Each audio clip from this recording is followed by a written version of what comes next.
Ada namanya sihir kunci syahwat. Uji syahwat. Iya. Sihir uji syahwat. Iya. Jadi itu membuat seseorang yang terkena sihir kunci syahwat nih nggak bisa ngaceng. Oh gitu ya. Oh bisa ya gitu ya. Iya. Jadi orang-orang mungkin beranggapan dari zaman dahulu manusia itu ataupun masyarakat kita itu sudah didoktrin dengan yang namanya keilmuan, yang ada yang pelet yang bentuknya itu macam-macam. Bahkan di setiap daerah itu namanya macam-macam, Pak. Jenglot itu bener ada benernya atau enggak itu? Jadi kalau untuk jenglot sendiri keilmuan Batara Karang itu ada. Kalau keilmuan. Oh, tapi binatangnya itu memang wujud jenglot itu semuanya dibuat oleh manusia. Oh. Jadi itu boneka? Jadi bisa dibilang itu boneka zaman dulu. Boneka? Iya. Katanya itu dari tulang kelelawar. Rambutnya bisa panjang sendiri. Bisa panjang, iya. Bener ya bisa panjang sendiri. Oh, kalau itu kan bisa dibilang fata morgana di mata manusia. Belum bisa dibuktikan secara ilmiah. Ilmiah. Itu tulang-tulangnya tulang katak, tulang kelelawar, kulitnya pakai apa? Bukan manusia terus jadi kerdil seperti itu enggak ya? Secara logik saya mungkin. sebagai supranatural saya nggak percaya. Gitu ya? Iya. Saat kita udah takut ngelihat tempat yang gelap, serem, terus kita memanifestasikan suatu wujud di pikiran, terus ada objek yang menyerupai gambar-gambar siluet atau apa, akhirnya kita berfantasi. Berfantasi ya? Iya, itu menjadi sosok. Gitu. Nah, sosok ini orang banyak bilang halusinasi, bukan. Ini adalah suatu manifestasi dari energi yang bangsa jin tadi tangkap dari pikiran kita. Dan ini dibenarkan sama dia. Makanya di setiap negara itu hantunya beda-beda. Hantunya beda-beda. Nah, itu hasil riset aku keliling dunia. Ternyata di saat aku ke negara ini, mereka itu percaya itu hantu tuh kayak gini. Yang ini beda. Kok nggak ada pocong ya di Amerika? Nah, ya, nggak ada kuntilanak ya. Kuntilanak, iya. Nah, ternyata ya teman-teman kita yang bikin film inilah yang memanifestasikan sosok itu untuk kita bisa tahu wujudnya. Jadi dan dari kreativitas mereka sendiri. Kreativitas sendiri dan itu bisa menghancurkan pola pikir manusia tadi. Membawa suatu menggiring. Ayo rek jagongan karo caci iso hahaha oleh inspirasi utang dipikir keri. Jangan konco-konco bareng-bareng rumono timbang kowa-kowa. Ayo jagongan bareng jagongan Surabaya. Halo rek, ketemu meneng oleh jagongan Surabaya, jagongan karo cacake arek Surabaya. Hari ini kita kedatangan tamu yang luar biasa, sebagai teman, sebagai sahabat, dan jauh dari Jakarta. Memang dia punya agenda di Jawa Timur, tentunya berkaitan dengan hal-hal yang di luar kemampuan kita. Nanti kita tanya siapa dia. Dia adalah Ki Geni Seketi. Gimana kabarnya Ki? Alhamdulillah sehat, baik, Sehat, Caji. Ada agenda khusus berarti datang ke Jawa Timur ini? Jadi agenda khusus kita syuting di Trans 7, itu 10 hari di Jawa Timur, termasuk Surabaya. Oh iya. Jadi kalau di Surabaya itu kita ngangkatnya kuliner. Karena kulinernya kan kuliner turunan raja-raja kan. Terus kalau yang sekelilingnya baru kita yang mengungkap misteri dari petilasan, arca, candi-candi seperti itu ataupun tempat-tempat petilasan. Itu hal-hal gaib ya? Ya gaib. Jadi gaib yang kita jelaskan, kita kupas sesuai dengan temanya. Kan tema kita itu secret story itu mengupas rahasia di balik rahasia. Ya. Jadi bukan sekedar misterinya saja, tetapi secara metafisikanya, secara logikanya kita jelaskan juga. Ya. Jadi Ki Geni Seketi ini apa sih makna nama daripada Ki Geni Seketi itu? Kalau geni itu api. Api ini. Ya. Seketi itu seket. Seket. Jadi dari amalan-amalan. 50, seket itu 50. Iya, jadi apinya cuma 50, nggak lebih. Nggak lebih ya? Waduh. Jadi itu dari amalan dari guru-guru dulu, dari orang tua juga ngasih amalan yang akhirnya dari amalan itu yang udah menyatu selaras dengan diri kita, itu menjadi bisa bilang ambil namanya dari situ. Iya. Sejak kapan Ki Geni Seketi ini menekuni hal-hal yang mungkin kalau itu dikatakan sebagai manusia yang biasa kayak saya kan tapi sejak kapan memahami atau menekuni hal semacam ini? Kalau untuk menekuni, yang benar-benar menekuni itu dari kecil, itu udah dari orang tua karena turun-menurun. Oh, dari kecil ya? Ya, dari bapak, dari ibu gitu kan. Ya akhirnya kita mengikuti di rumah juga kan banyak pusaka apa juga yang akhirnya diajari tentang kanuragan, terus pengobatan. Nah, di umur 15 baru menekuni benar-benar untuk diri sendiri dan untuk banyak orang. Gitu.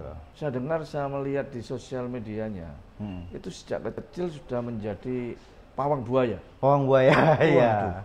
Gimana ceritanya kok bisa? Pawang buaya itu emang dari kecil, jadi emang dari bapak juga yang akhirnya setelah dewasa itu kita dikontrak, Pak. Oh, dikontrak di peternakan, di farm apa? Bisa dibilang apa ya, kayak budidaya untuk kulit, diambil kulitnya. Itu nomor 2 terbesar di dunia. Gitu ya? Ya nomor 1 di Australia, nomor 2-nya itu ada di Medan, 38 hektar.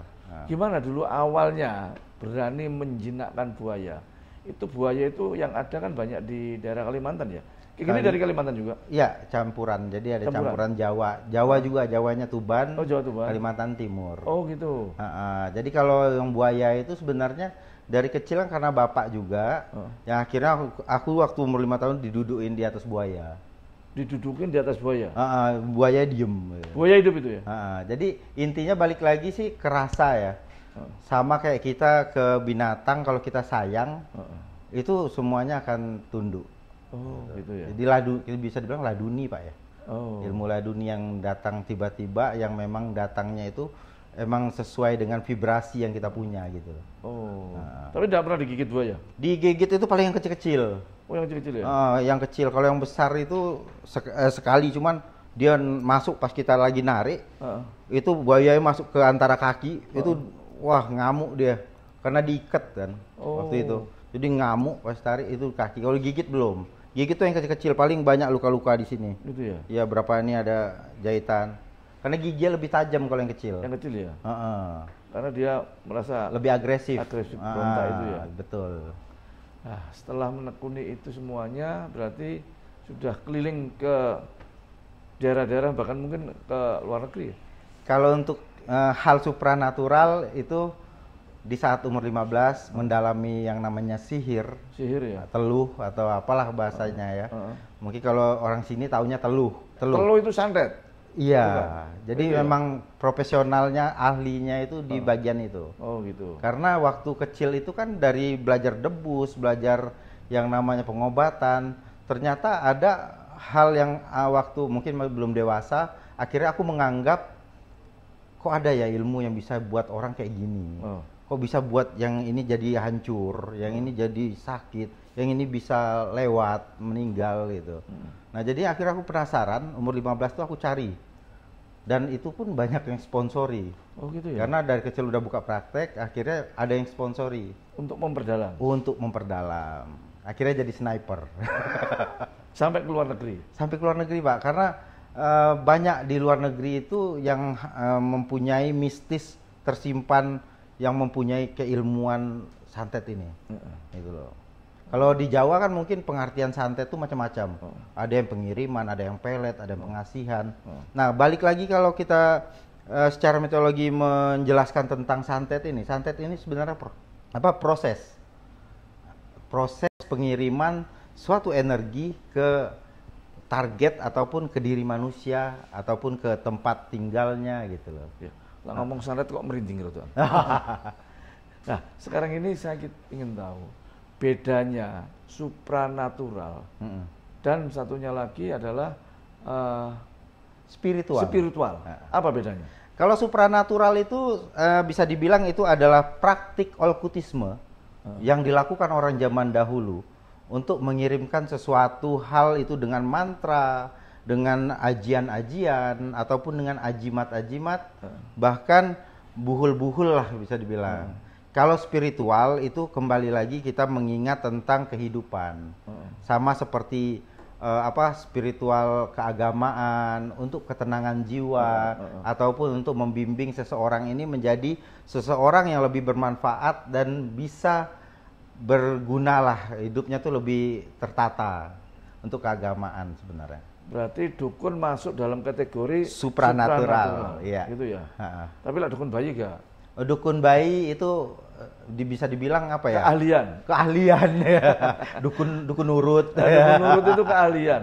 Berarti skill yang mereka punyai. Ya, mungkin kalau kita telusurin lagi, dukun ini bisa dibilang kata yang dianggap orang dulu itu sebagai juru pengobat.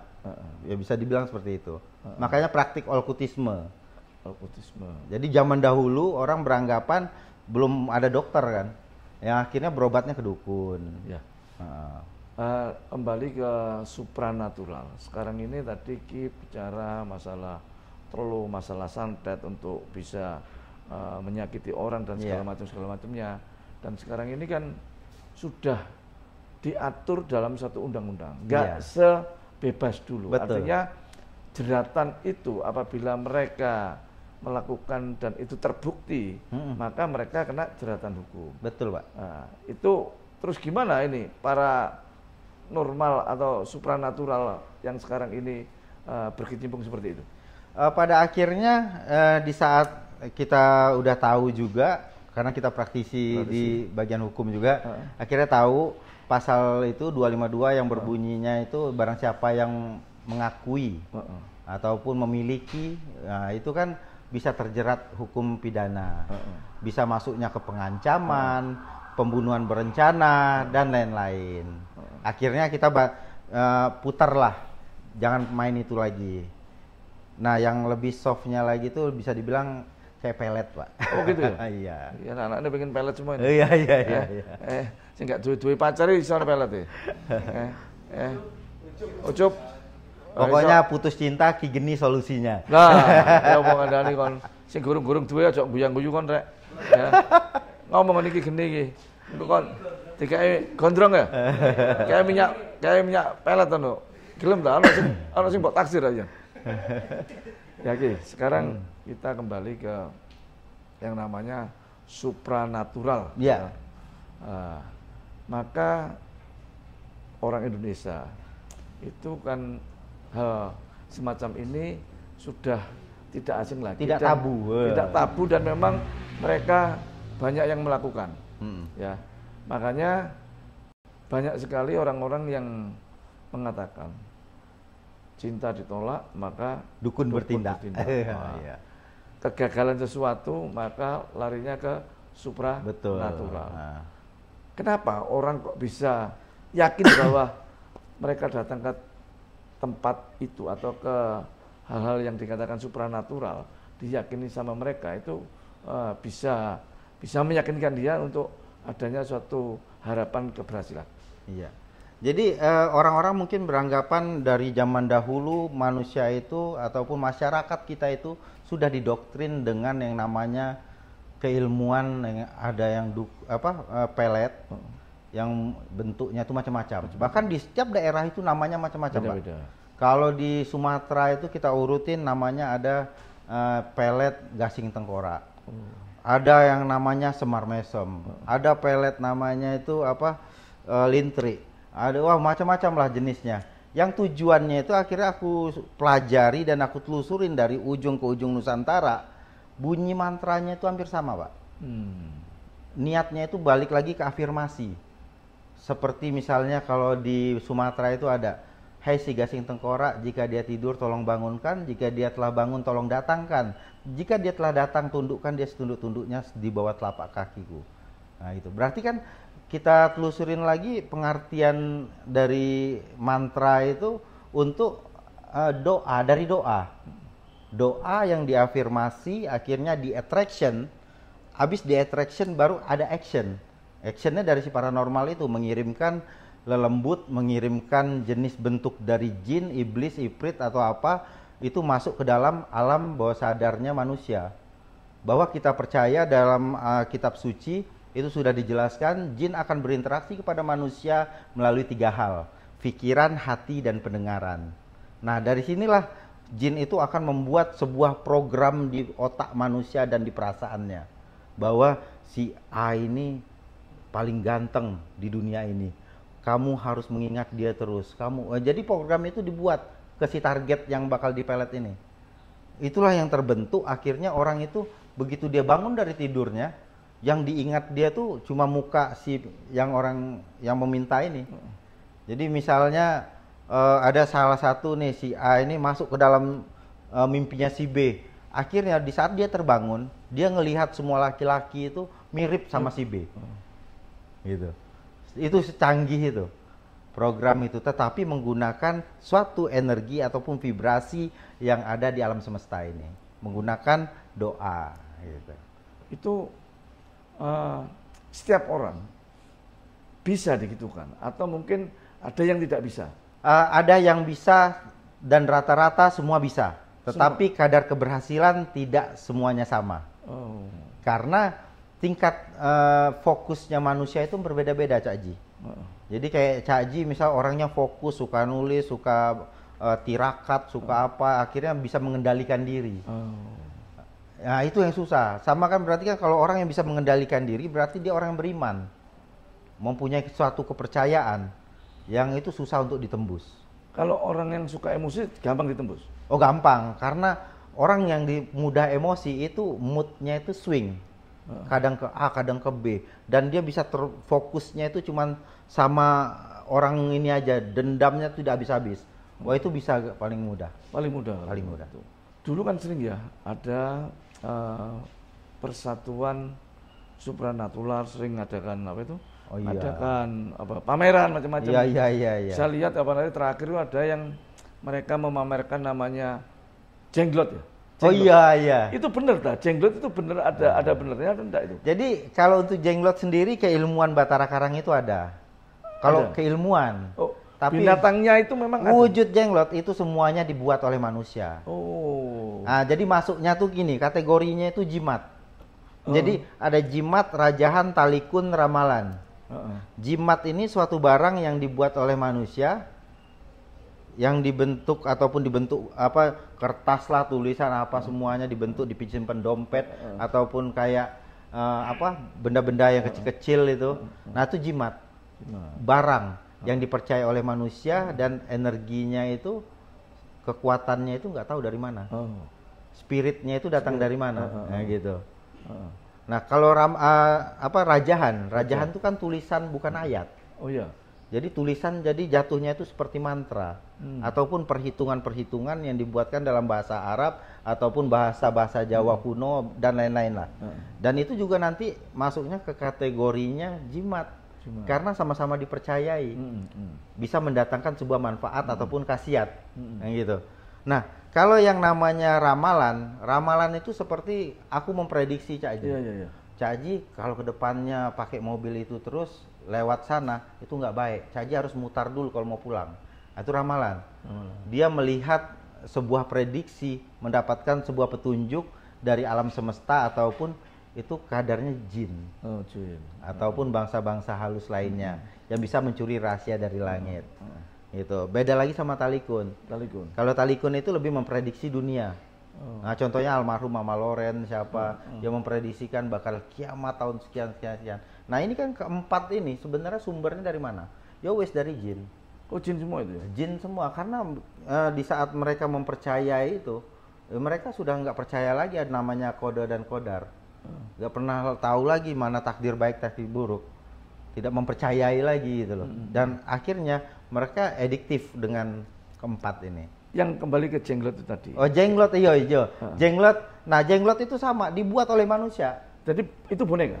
Jadi bisa dibilang itu boneka zaman dulu. Boneka. Iya. Katanya itu dari tulang kelelawar. Rambutnya bisa panjang sendiri. Bisa panjang, iya. Bener ya bisa panjang sendiri. Oh, kalau itu kan bisa dibilang fata morgana di mata manusia. Belum bisa dibuktikan secara ilmiah. Itu tulang-tulangnya tulang katak, tulang kelelawar, kulitnya pakai apa? Bukan manusia terus jadi kerdil seperti itu enggak ya? Secara logik Enggak saya mungkin. sebagai supranatural saya nggak percaya. Gitu ya? Iya, karena udah berapa kali kemana-mana sampai apa, yang akhirnya tuh jenglot itu begitu kita bongkar, ya wis. Ya nggak apa-apa ya nggak. Itu kadalan paranormal. Oh. Makanya ada dua kan kata tetangga sebelah. Oh. Dukun itu kalau nggak cabul nipu wis. Nipu. Nggak cabul nipu ya? Iya. Atau itu gimmick. Gimik ya? Gimmick untuk membuat seseorang ini lebih percaya. Wah, aku misal bawakan jenglot, ku kasih darah. Darah, lah Ya kan? darah. Tiba-tiba darah itu nyusut, habis. Nah, ternyata di dalam itu kan bisa aja ku taruh bahan bakunya Betul, dari betul. Pampers. Ku taruh. Heeh. Yang akhirnya menyerap darah. Iya. Ya kan? Logik. Heeh. Nah, yang kayak gitu-gitu sebenarnya udah zaman dulu banyaklah oknum-oknumnya. Oknum ya, kita berbicara tentang oknum, bukan menuju kepada seseorang. Berarti bisa dibongkar ya? Bisa dibongkar. Makanya aku setuju dengan tetangga sebelah. Rambut merah. Rambut merah. Oh, ya. Yang suka bongkar-bongkar Iya. dan memperlihatkan bahwa itu hasil daripada secara logika bisa dilakukan Betul. dengan bahan-bahan kimia Betul. macam-macam itu ya. Oke. Kembali ke supranatural tadi. Ini sudah berapa tahun ya? Semenjak umur 15 ya? Iya, berarti hampir 25. 25 tahun. Yang menjadi suatu kendala, mungkin ada hal yang mungkin apa sih yang paling sulit dilakukan apabila ada permintaan orang yang tidak sesuai dengan hati nurani kita. Karena kita menjual jasa. Oh iya, kalau di zaman dulu waktu masih praktek yang sihir, itu lebih ke arah orang ini ingin menyakiti orang yang apa ya, bisa dibilang ini orang nggak bersalah. Lawannya. Iya, jadi dia Lawannya. playing victim. Dia playing victim, akhirnya karena dia ngerasa, wah dia ini saingan terberat nih. Akhirnya dia meminta itu dengan suatu hal menjelek-jelekkan ataupun apa. Nah, itu terkadang bertolakan dengan hati nurani, gitu. Sama pokoknya yang nggak masuk ke dalam inilah, apa ya, bisa dibilang hak asasi manusia itu agak nggak masuk akal lah, susah. Apalagi kayak istri pengen punya 2 suami, nah itu Nggak masuk akal. nggak masuk akal. Gue bilang nggak bisa, mau dibayar berapa pun nggak bisa. Lah punya pacar 3 nih boleh. Boleh. Ojo macam-macam mon. Nah, boleh. Asal banyak duitnya. Lah, ya kan? Lah kalau duit gembuk ya belanjanya Iya. apa? Kalau nggak punya duit jangan coba-coba banyak pacar. Gondrong. Gondrong. Tempat dikatakan itu angker, terus ada penunggunya dan segala macam. Itu gimana sih? Itu dari perasaan bayangan kita, dari omongan orang, atau memang ada hal yang memang dari supranatural di tempat tersebut memang ada sesuatu? Jadi kita percaya ya, Ji, yang namanya hal gaib itu percaya. Ya kan, kalau nggak percaya berarti kita nggak percaya juga sama Tuhan Maha Pencipta yang tidak terlihat. Jadi adanya kehidupan yang berdampingan dengan kehidupan kita manusia itu benar adanya. Dan kita ketahui bahwa makhluk ini dia menyukai kotoran, tempat yang lembab, darah, tulang, itu makanannya. Gelap. Iya, gelap tuh lembab apa semua udah masuk ke kategori ini. Nah, makanya kalau rumah, jangankan rumah angker, rumah kita yang kita tempati aja, 3 hari kita tinggalkan, itu sudah ada bangsa jin yang masuk menempati. Makanya kenapa dianjurkan di kamar mandi itu harus selalu ada penerangannya harus selalu hidup. Nah, Karena lembab. Karena lembab, kotor, ya kan. Nah, itu makanan dari bangsa jin. Buka di kitab pun ada itu. Kalau AC yang lembab gini? Oh, AC yang lembab beda. Beda ya? Jadi air ya itu, air Iya, alami intinya ya? tuh kotor. Kotoran, darah, tulang. Itu makanannya. Makanan utama dari bangsa jin. Apalagi tempat yang sudah terbengkalai. Nah, tempat yang sudah terbengkalai itu udah otomatis. Pasti ada makhluk-makhluk yang akhirnya menempati tempat itu dan berkamuflase sesuai dengan apa yang kita pikirkan. Ketakutan kita jatuhnya. Di saat kita udah takut ngelihat tempat yang gelap, serem, terus kita memanifestasikan suatu wujud di pikiran, terus ada objek yang menyerupai gambar-gambar siluet atau apa. Akhirnya kita berfantasi. Berfantasi ya? Iya, itu menjadi sosok. Gitu. Nah, sosok ini orang banyak bilang halusinasi. Bukan. Ini adalah suatu manifestasi dari energi yang bangsa jin tadi tangkap dari pikiran kita. Dan ini dibenarkan sama dia. Makanya di setiap negara itu hantunya beda-beda. Hantunya beda-beda. Nah, itu hasil riset aku keliling dunia. Ternyata di saat aku ke negara ini, mereka itu percaya itu hantu tuh kayak gini. Yang ini beda. Kok nggak ada pocong ya di Amerika? Nah, ya, nggak ada kuntilanak ya. Kuntilanak, iya. Ternyata ya teman-teman kita yang bikin film inilah yang memanifestasikan sosok itu untuk kita bisa tahu wujudnya. Jadi dari kreativitas mereka sendiri. Kreativitas sendiri dan itu bisa menghancurkan pola pikir manusia tadi. Membawa suatu iya, menggiring. pikiran. Ya. Oh gitu. Sama halnya sihir yang kita bahas pertama kali, sihir. Sihir itu standby-nya di kamar mandi, Caji. Oh, di standby mandi. Iya, jadi kita ngirim sihir. Misalnya si Gondrong mau nyihir Cakji gitu kan. Memang udah ada niat nih. Drong. Jadi dikirim, Cakji rajin sholat, Cakji rajin ibadah, orangnya fokus apa. Ini sihir gak bakal pergi di rumah Cakji. Gak bakal pergi? Itu akan standby terus. Dan posisinya dia nyari kayak gudang, kamar mandi. Nah, dia di standby di situ. Karena itu satu perjanjian yang sudah dibuat, tidak akan pulang sebelum itu selesai. Tugas itu selesai. Gitu. Kalau menghilangkan gimana? Kalau menghilangkan tuh banyak, sebenarnya gampang. Oh iya. Gampang, tapi gampang-gampang susah. Jadi terkadang ada sihir yang memang kesepakatannya itu menggunakan darah, menggunakan perjanjian yang mutlak misalnya. Itu harus pakai keilmuan yang sama.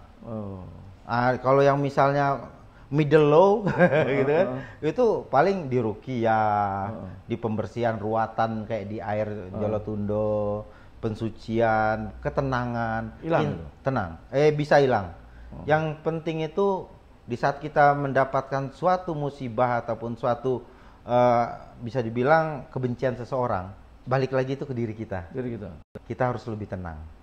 Jangan panik, jangan galau. Iya, jangan galau, jangan gerasak gerusu, jangan cari insight dulu dari luar.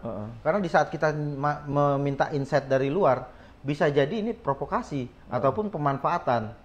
Pemanfaatan dalam arti penipuan. Ditakut-takuti. Ya wis, kamu harus beli ini untuk pembebasan kamu dari santet ini. Itu udah panjang ceritanya. Tetapi kalau kita balik lagi ke jati diri kita sebagai di ajaran kitab suci, baliknya itu tenang, pasrah dulu, sama tafakur, bermenung, untuk menyadari aku salah sama siapa ya. Ya wis, dia aku maafin, gitu. Di saat ini udah tenang itu, dia akan keluar dengan sendiri pelan-pelan. Oh, keluarin. Energi negatif ini, gitu. Jadi sudah nggak terpikirkan hal-hal yang macam itu. Semakin kita terpikir, semakin kita overthinking. Ya. Semakin overthinking, balik lagi ke kajian tadi. Pikiran, hati, pendengaran. Dihajar terus sama dia. Bahwa orang yang kena sihir itu akan terus terganggu ketiga fungsinya tadi. Pikirannya tadi, hatinya. Yang paling berat, itu sihir jenis apa? Yang paling susah untuk dihilangkan atau dilakukan, atau mungkin dengan cara seperti apa? Sebenarnya hampir semua, Caji. Hampir semua. Kembali lagi kepada si pelaku supranaturalnya.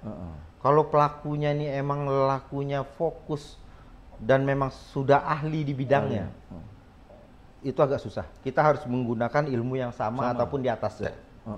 Gitu. Antara dua, mau kita cari siapa yang ngirimnya, atau kita cari yang ada di atasnya. Atau memang benar-benar udah pasrahin, cari yang memang benar-benar arahan agamanya itu memang ya nggak bisa sebut juga ya, karena oknumnya banyak sekali. Yang akhirnya dari ruqyah tiba-tiba udah sampai ke sini, ada duit, ada ini ya itu. Cari yang benar-benar orang-orang yang memang suci ataupun tulus untuk membantunya. Boleh ngerokok sini, Jadi? Boleh ngerokok. Wah. Sini loh, sini. Bisa bisa 3 episode ini. Bisa. Tadi sudah banyak, mulai supranatural, terus paranormal dan macam-macamnya. Sekarang saya sering melihat di beberapa media sosial, bahkan dia live ngomong masalah kodam. Oh, kodam, ya. Kalau saya sih nggak punya kodam. Oh, Kodam iya. saya kodam Brawijaya. Ini banyak nih. Ini kodam semua nih. Kodam Brawijaya. Iya, kodam. Iya. Kodam saya kodam Brawijaya. Nah, apa benar setiap manusia itu ada kodamnya? Jadi kembali lagi kita pelajari dan kita jelaskan bahwa kodam ini kan dari bahasa Arab. Yang artinya pembantu ataupun pendamping. Nah, pendamping dari sosok astral. Nah, sosok astral ini balik lagi bisa dia datang dari keturunan, turun menurun dari kakek punya kodam turun ke cucunya, dan itu pun harus satu frekuensi. Nah, misalnya kita punya anak 3, tapi ada satu yang sifatnya sama kita, karakternya sama kita, turunnya pasti ke dia. Ada kodam yang memang dicari itu kayak aku misalnya nyari ilmu. Nyari ilmu, ya akhirnya keilmuan ini memiliki sebuah vibrasi energi yang itu menjadi kodamku. Dia membentuklah seperti sosok apa aja gitu. Nah, itu hodam yang dicari. Ada lagi satu lagi, ini hodam yang suka sama kita. Iya, jadi kita datang kemana habis ziarah, habis apa, tiba-tiba ada energi yang di tempat ini itu suka sama vibrasi yang kita keluarkan. Akhirnya dia menyatu, melekat. Nah, itu jadi hodam. Sosoknya pun dia berubah-ubah. Oh gitu. Gitu. Jadi kalau misalkan ada orang tahu-tahu katakan ada yang makan bunga atau minum apa, tahu-tahu seolah-olah suaranya ini berubah. Kayak suaranya ada yang anak kecil, ada yang kayak orang tua. Berarti itu kodam yang dari luar masuk. Itu ada campur tangan antara hodam sama pikiran dia sendiri. Berarti punya gangguan di di pikirannya. Gangguan mental. Ataupun dia saking dia percaya dia punya hodam, akhirnya ini kemelekatan itu membuat dia terbawa dengan suasana itu. Nah, itu. Jadi secara psikologinya bisa dijelaskan secara, kalau yang dibilang orang ketempelan atau ketempelan tuh beda ya. Beda lagi ya. Ketempelan tuh memang benar-benar kita tuh kaku. Gak bisa apa, ini semua tuh dikunci sama dia. Gitu loh. Ketindihan, ketempelan. Nah itu. Kalau hodam ini sifatnya cuman berinteraksi melalui batin. Seperti misalnya kita punya hodam atau punya jimat yang punya hodam di dalamnya, yang akhirnya itu kita tuh kayak sering dibisikkan. Kayak jam 4 aku nggak bakal ke tempat Cak Haji. Mendingan aku ke TP dulu deh. Jadi ada bisikan ya? Ada bisikan. Hodam itu akan selalu memberikan proteksi ataupun mengeluarkan getaran aura atau warna-warna aura yang sehingga orang ngelihat kita tuh enak, seneng. Kan makanya beda-beda Cak Haji. Beda-beda fungsi hodam itu, ada yang untuk pengasihan, ada yang untuk kedikjayaan, ada yang memang dia untuk proteksi, ada yang untuk sebagai intuisi. Mempertajam intuisi, kecerdasan. Nah itu. Jadi beda-beda. Oh, berarti kayak pusaka-pusaka ini ada kodamnya nih? Ada. Ada ya? Ada, karena gini, sebenarnya aku tuh nggak lebih ke arah hodam sih. Oh enggak ya? Aku lebih ke arah untuk mempercayai saat ini ya. Kalau dulu aku percaya, wah ada hodam nih. Ini hodamnya Nogososro nih, gini-gini, ada naga nih, gini. Tapi sekarang tuh lebih kayak semakin dewasanya dan semakin kita mempelajari tentang dunia yang logik dan metafisika, akhirnya kita mempercayai bahwa benda ini, keris ini mempunyai vibrasi sendiri dikarenakan dibuatnya ditempah oleh empu yang memang mereka itu melakukan lelaku, puasa, doa, niat, afirmasi, itu dicampurkan di sana dan mempunyai makna filosofi untuk kehidupan yang ngagemnya ini, sebagai agemannya gitu. Yang akhirnya kita tuh kayak, itulah aku bilang kecanggihan di zaman dahulu itu, mereka membuat kitab itu melalui pusaka. Yang akhirnya kita tuh bisa ngaji dari pusaka ini. Wah, bentuknya itu misalnya apa kayak contohnya itu hujan mas. Hujan mas itu kan artinya untuk kerezekian. Rezeki yang tak berhenti seperti hujan. Nah, akhirnya tuh orang yang megang keris hujan mas ini semakin semangat secara spirit, secara jiwanya untuk melakukan hal-hal mungkin secara intuisi ya. Wah, malam-malam dia duduk sambil lihat keris itu, kayaknya besok aku membuat bisnis ini bakal maju. Jadi kayak berdoa. Makanya ada doa namanya, 3 doa. Do affirmation, do attraction, sama do action. Di saat seseorang itu sudah mengafirmasikan sebuah keinginannya dan dikuatkan dengan attraction untuk menarik dan dia memasrahkan untuk menarik energi alam semesta, terus dia lakukan lagi actionnya, semua yang keinginannya di awal tadi itu akan terjadi. Sesimpel itu. Ya, mungkin kalau Ki Geni bisa melakukan sesuatu, baik itu tentang pelet, baik itu tentang apa itu tadi katanya santet dan segala macamnya, berarti juga bisa untuk mengobati. Udah pasti. Itu ya. Jadi di saat kita mempelajari itu kita harus tahu penawarnya. Penawarnya apa. lah. Wah, iya karena kalau enggak, wah, bahaya. Karena bisa berbalik ke diri kita. Oh, kalau dikembalikan. Iya, jadi ada yang namanya sihir yang tingkat menengah ke bawah itu. Bisa dibilang sih ini di tengah-tengah, bukan bisa bilang ke bawah. Karena ada namanya sihir kunci syahwat. Uji syahwat. Iya. Sihir uji syahwat. Iya. Jadi itu membuat seseorang yang terkena sihir kunci syahwat nih nggak bisa ngaceng. Oh gitu ya. Oh bisa ya gitu ya. Iya. Dikunci, digembok. Iya digembok. Kalau perempuan itu dikunci jadi virgin. Digembok ya. Ini lebih menarik ya. Oh itu ya. Biasanya dulu tuh orang-orang zaman dulu, ya dari nenek kakek kalau dari leluhurku lah, itu keilmuan itu dipakai untuk orang yang sudah berumah tangga. Itu ya. Untuk kesetiaan. Kesetiaan. Itu. Jadi unik nih, ini yang paling unik ya. Dan ternyata di setiap daerah di Nusantara ini ada semua. Ada semua ya. Ilmu itu, ajian itu ada. Namanya aja yang ada beda. Namanya beda-beda tiap daerah. Tapi ya kurang lebihnya bersama-sama. Kurang lebih sama. Makanya secanggih itu mereka dalam berpikir untuk membuat sebuah sistem yang dihantarkan kepada seseorang dan itu terjadi. Itu menarik. Aku sampai pelajari lagi apakah ini secara cuma psikologi, apakah apa? Karena ini cuma bisa dipakai sama orang yang sah. Yang sah. Tapi yang lain nggak bisa. Suami istri. Nah ini sistemnya gimana nih? Aku sampai pelajari. Akhirnya itu di pikiran. Oh pikiran ya? Di pikiran dan perasaan. Pelet itu di perasaan, kunci syahwat itu di pikiran. Jadi sistem itu dibuat sehingga seseorang ini di saat mau selingkuh nggak bangun, nggak bisa mendarat pesawatnya. Nggak mood. Ya, gitu. Jadi ini unik ya. Maka Indonesia itu sebenarnya unik, punya keilmuan tuanya, okultismenya tuh unik-unik. Sekarang ini kan banyak ya supranatural atau paranormal segala macam yang banyak dibongkar sana kemari. Dan mereka juga akhirnya berurusan dengan pihak-pihak yang berwajib. Kepolisian yang berwajib.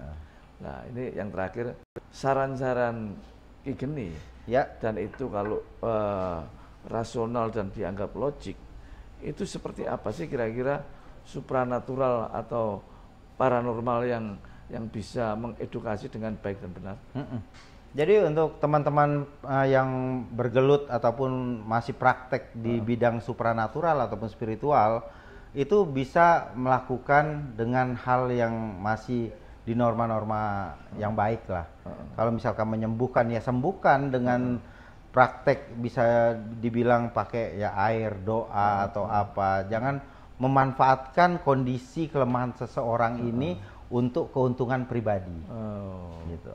Dimana mereka yang lagi bingung dan lagi galau terus justru dimanfaatkan. Iya betul. Karena kan orang kalau udah terkena suatu penyakit ataupun dia punya satu masalah, itu kan dia bercerita. Bercerita. Di saat dia bercerita konsultasi itu Seolah-olah dia tahu Tambaran. Iya. Padahal dia gepuk. Betul, yang akhir dimanfaatkan. Ya udah solusimu ini. Nanti gini. Padahal itu bukan solusinya. Oke, itu tadi sudah banyak bincang mengulas tuntas tentang hal yang spiritual maupun yang paranormal ya? Iya, spiritual dan supranatural. Spiritual dan supranatural. Sudah banyak mana yang baik, mana yang enggak, dan mana yang kira-kira memang mereka memanfaatkan atau yang benar-benar mereka akan menjadikan jalan keluar itu dengan sungguh-sungguh dan tulus dan baik.